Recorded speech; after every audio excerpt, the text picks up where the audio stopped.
L'émotion de Jérôme Goulon. Radio J.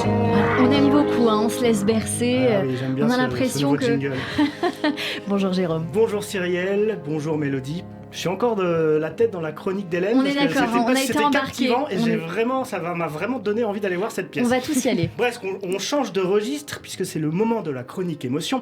Wow. On va s'intéresser, Mélodie, à vos goûts personnels et aux artistes qui vous font vibrer. On commence en musique. Alors, vous nous avez confié que votre playlist, c'était la playlist de votre fille de 3 ans. Oui. À savoir du Disney. On va malgré tout épargner, libérer, délivrer à nos auditeurs. Et on commence donc avec votre artiste préféré. Il s'agit de la rappeuse Diams qui a pris sa retraite en 2012 mais qui est revenue récemment, cette année, dans un documentaire sur sa vie intitulé Salam, disponible sur la plateforme Brutix. On écoute un extrait et on en parle après.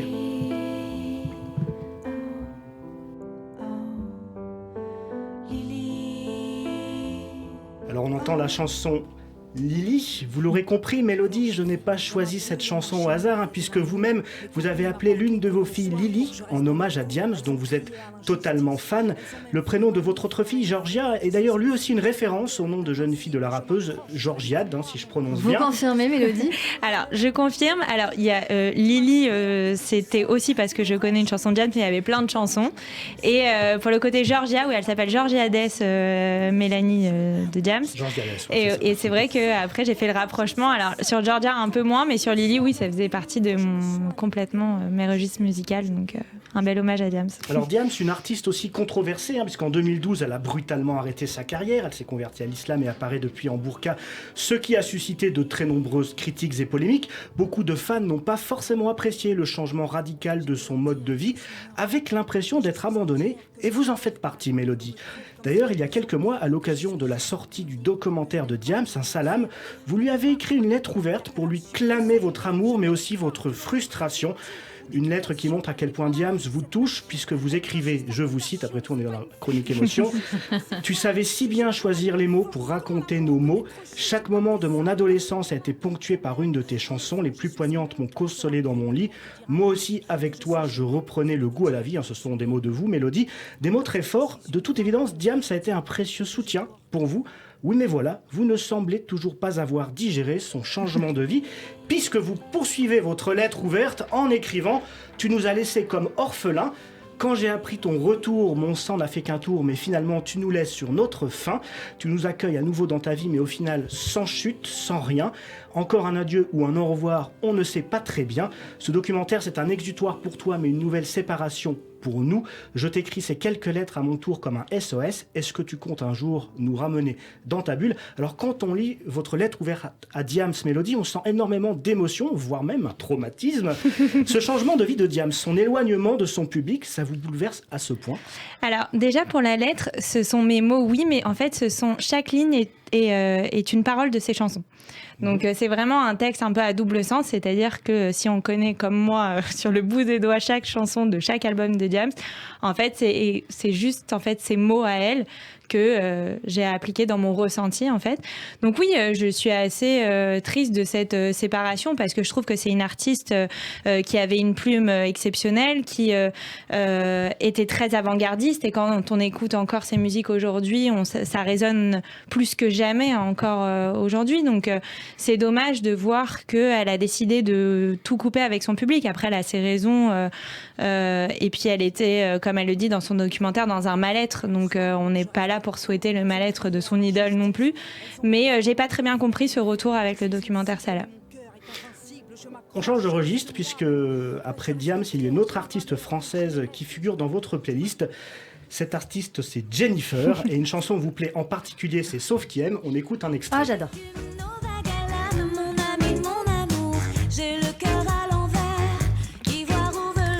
Alors un son très jazzy, très girly. On peut écouter donc le titre Sauf qui aime, sorti en août dernier, extrait du prochain album de Jennifer, qui verra le jour le 4 novembre prochain.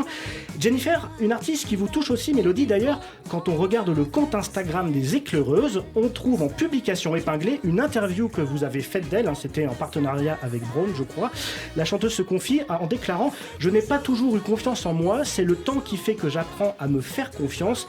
Il ne faut pas hésiter à partager ses complexes pour se sentir moins incomprise. » Jennifer dénonce ensuite les dictats de la beauté, puisqu'elle déclare « Je me bats contre tous les stéréotypes et tous les pièges dans lesquels on peut tomber aujourd'hui sur les réseaux sociaux. Les effets de filtre, c'est hyper mensonger. » Elle poursuit en disant « Il ne faut pas tomber dans un calque pour ressembler à certaines personnes. Il faut s'adapter à ce que nous a offert la vie et faire en sorte de se sentir bien avec soi-même. » Alors Mélodie, vous connaissez les réseaux sociaux par cœur, vous les maîtrisez sur le bout des doigts. Les filtres Instagram ou Snapchat, c'est en effet devenu une norme pour beaucoup de jeunes filles, voire même un danger. Puisque vous partagez les mots de Jennifer, on imagine que vous êtes d'accord avec elle sur le danger des dictats de la beauté. Alors, quel message vous voudriez adresser aux jeunes filles qui nous écoutent à ce sujet ? De s'aimer. Alors, c'est très facile à dire et moins facile à faire, mais moi, c'est un travail que j'essaye de faire sur moi-même régulièrement. Je pense que on est là justement pour leur donner confiance en elles, essayer d'accepter qui on est et de ne pas se préoccuper justement du monde et du jugement qu'on peut voir et essayer, en fait, on parle souvent de Instagram vs reality, on essaye en tout cas sur les éclaireuses de plus montrer la reality. Et c'est pour ça aussi qu'on reçoit beaucoup de personnalités, quand on les reçoit en interview pour des promos, pour des partenariats, peu importe, on essaye de faire en sorte de les faire parler sur des sujets sur lesquels on n'a pas l'habitude de les voir parler. Et c'est d'ailleurs pour ça que cette interview, elle est épinglée, parce qu'en fait, c'est des mots qu'on n'a pas l'habitude de voir ni d'entendre de la part de Jennifer, quoi. Et on est là, quand on reçoit des invités et des personnalités, on essaye au moins de faire en sorte qu'ils parlent aux générations futures ou à leurs moi plus jeunes. Au plus grand nombre aussi, et que ce soit pas une petite niche de personnalités célèbres qui racontent la célébrité, mais plutôt la vraie vie. On va quitter la musique et on poursuit avec du cinéma. Quels sont les films que nous conseille Mélodie, Jérôme ? Alors on va parler de deux films qui parlent à notre invité du jour, Mélodie. L'un sorti en 1998 et l'autre qui sera en salle en novembre prochain. Alors le premier, c'est un film culte. Il fait partie de vos préférés. Il s'agit du Dîner de cons. Je pense que c'est un film qu'on peut revoir 100 fois sans jamais se lasser. Oui. En tout cas, c'est mon cas. On ne va pas nous bouder notre plaisir. Voici un petit extrait. Oui, il est là. Il a une belle tête de vainqueur. Il s'appelle Juste Leblanc. Ah bon, il n'a pas de prénom. Je viens de vous le dire, Juste Leblanc. Leblanc, c'est son nom, et c'est juste son prénom. Monsieur Pignon, votre prénom à vous, c'est François, c'est juste ? Oui. Eh bien, lui, c'est pareil, c'est juste. Quand on est con, on est con. Alors, on a pu entendre le duo Thierry Lhermitte, Jacques Villeray. On ne s'en lasse pas. Alors, saviez-vous que les dîners de cons existaient vraiment, Mélodie ? Castel, le célèbre établissement parisien, était connu dans le milieu pour accueillir des dîners de cons. Et Francis Weber, le réalisateur du film, a confié qu'il s'était inspiré d'une histoire vraie, en l'occurrence la sienne, puisqu'il avait été lui-même invité à un dîner de cons chez Castel. On lui avait demandé toute la soirée de parler de la construction d'un scénario, ce qu'il adorait faire, un peu comme Pignon avec ses boîtes d'allumettes, enfin avec ses allumettes. Il s'est donc rendu compte un peu plus tard, malheureusement pour lui, qu'il avait été le dindon de la farce.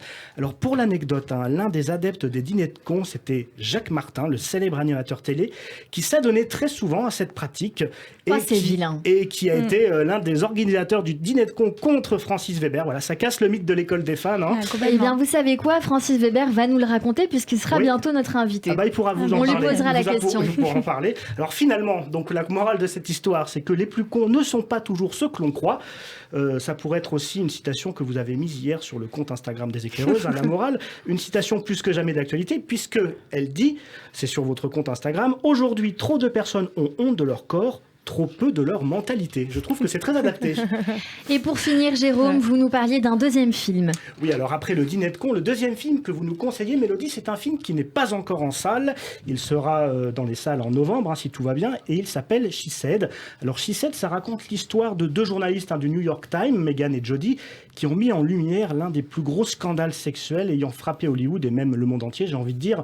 Les deux journalistes sont en effet à l'origine du mouvement MeToo et de l'affaire, de l'éclaircissement de l'affaire Weinstein. Leurs investigations ont permis de briser des décennies de silence autour du problème des agressions sexuelles dans le milieu du cinéma, notamment. La lutte contre les violences faites aux femmes, un sujet qui vous touche forcément, Mélodie, vous qui dirigez un média féminin. Et c'est l'occasion de vous demander, Mélodie, puisque c'est une question que je voulais évoquer avec vous tout à l'heure, vous qui parlez aux femmes et qui avez des femmes comme auditoire, etc. Est-ce que vous avez justement permis à ces femmes de changer ou de libérer la parole ou de dire des choses, peut-être voire même aider avec des messages que vous avez pu recevoir sur ce genre de sujet comme la libération de la parole? Évidemment, notre but c'est de mettre en lumière les femmes, donc c'est aussi mettre en lumière leur parcours, leur histoire et dans le but de libérer la parole et de faire du bien aux autres et à toutes celles qui peuvent subir ce genre de violence-là. Donc oui, comme on est, comme on l'a dit aussi précédemment, des bonnes copines, donc on reçoit beaucoup de témoignages et on essaye en tout cas de les faire passer devant la caméra pour libérer la parole sur ces sujets-là. Et récemment aussi, l'année dernière, ou il y a 2 ans maintenant, on a créé une campagne de levée de fonds pour la Maison des Femmes, donc qui est justement une maison qui aide les femmes qui sont victimes de violences conjugales et pas que d'ailleurs, pour construire une autre maison des femmes à Marseille. C'est pas avec la femme de Thomas Sisley? Avec Sandra, oui, voilà, elle était Sandra. dedans aussi également, Sandra Sisley. Et en fait, on a créé toute une campagne publicitaire avec 20 personnalités qui sont venues en fait lire un espèce de petit texte où on a demandé en fait à toute notre communauté de donner 1 euro parce que tout le monde a 1 euro à donner. Et en fait, en 2 semaines, on avait levé 150 000 euros et une deuxième maison des femmes ont vu le jour à Marseille grâce aux éclaireuses. Donc, comme je le disais pour les marques, les médias aussi, on n'est plus juste là pour informer, on est là pour fédérer, porter des causes. Et c'est ce qu'on essaye de faire au quotidien avec les éclaireuses. Et c'est très bien. Pour conclure, Jérôme Oui, alors, Goulon. puisqu'on parle de ce sujet, en début de chronique, on parlait de votre chanteuse préférée, Diams, qui, on le rappelle, a été battue par son compagnon quand elle était mineure et qui a même fait une tentative de suicide. Elle a d'ailleurs choisi son pseudo Diams en référence au diamant, une pierre qu'on ne peut pas briser. Cette souffrance, elle la raconte dans ses textes. Je terminerai d'ailleurs cette chronique en citant l'un d'eux, puisque Diams a écrit « Si c'était mon dernier morceau, j'aimerais qu'on se souvienne que derrière mes balafres se cachait une reine ». Un beau message qui va dans le sens du film She Said, qui nous rappelle que plus jamais les reines ne doivent être cachées par des balafres. Merci. Magnifique, bravo. Merci beaucoup, Jérôme Goulon, pour cette très belle chronique et ça fait plaisir aussi d'écouter Diams. Mélodie Madar, maintenant, tout de suite, c'est le coup de fourchette de Mendoul et il vous mange sur Radio J.